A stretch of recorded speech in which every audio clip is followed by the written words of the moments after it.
Hello and welcome back to Movie Health Community, the internet's #1 source of health warnings at the movies. As always, please keep in mind that nothing produced by Movie Health Community is medical advice, and nothing we post has been reviewed by medical professionals. I had to take last week off because I got super busy, but I'm back this week. We are talking about The Boy and the Heron, the new Hayao Miyazaki film from Studio Ghibli. Before we get to the review of this movie, we always want to ask, is this movie safe? The answer is almost completely safe. This movie has one scene pretty late in the film where there are electrical arcing effects that create a little bit of a strobe effect. These do not last long. They start right after a staircase up to a high door is destroyed, and they are over once the sound of electrical buzzing is gone. And that buzzing is loud enough that it'll be really obvious when that sound is done. For flashing lights, we are giving The Boy and the Heron a 3 out of 10. For camera motion, this is a traditionally 2D animated movie, so it's not very intense.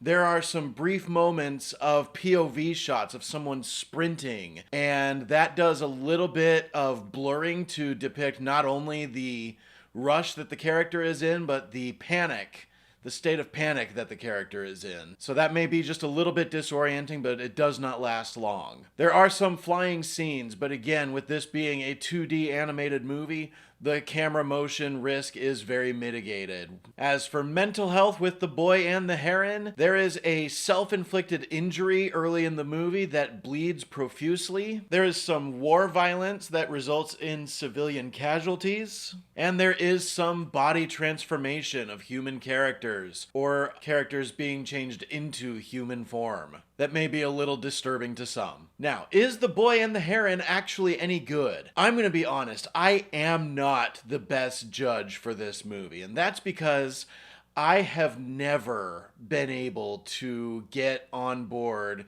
and get really into Japanese style animation, anime or Studio Ghibli or any of it. I don't know what it is. I think maybe some of it is that whatever I watch, I have to watch with subtitles when I'm watching it at home. And so when I'm watching something with dubs and subs, it really bugs me when it doesn't match up.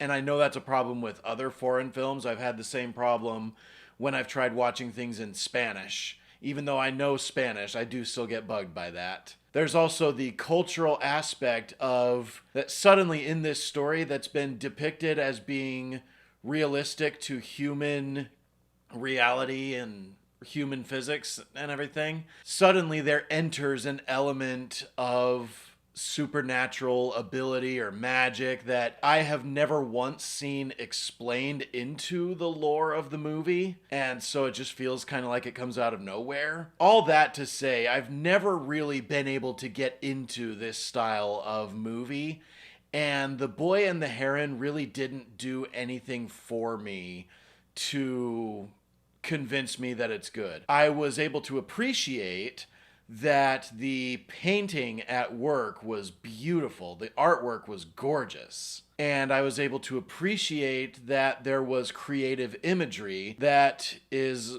not like much I've ever seen before. Basically, I feel like even if I don't like it, I can still appreciate the artistry at work. And I do acknowledge that Hayao Miyazaki is a genius and just one of the best artists working in the world of film. It's just not for me. And for that reason, I do not think that it is fair for me to give The Boy and the Heron a grade. So I am not going to do that today. Thank you so much to our readers on Tumblr and Facebook, and as always, an extra special thanks to our patrons over on our Patreon page, whose names are scrolling across the screen like credits right now.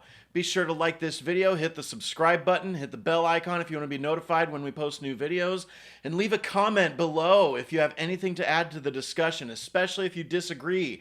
I imagine I've said quite a bit that would merit some disagreement. I love hearing from you if you disagree with anything that has been said on this channel. Starting at the new year, these YouTube reviews will be posted simultaneously with the Facebook and Tumblr reviews the Monday or Tuesday following the theatrical release. And early access to these video reviews will become a Patreon exclusive perk, where these videos will be posted exclusively to Patreon, as they are also posted in text form exclusively to Patreon.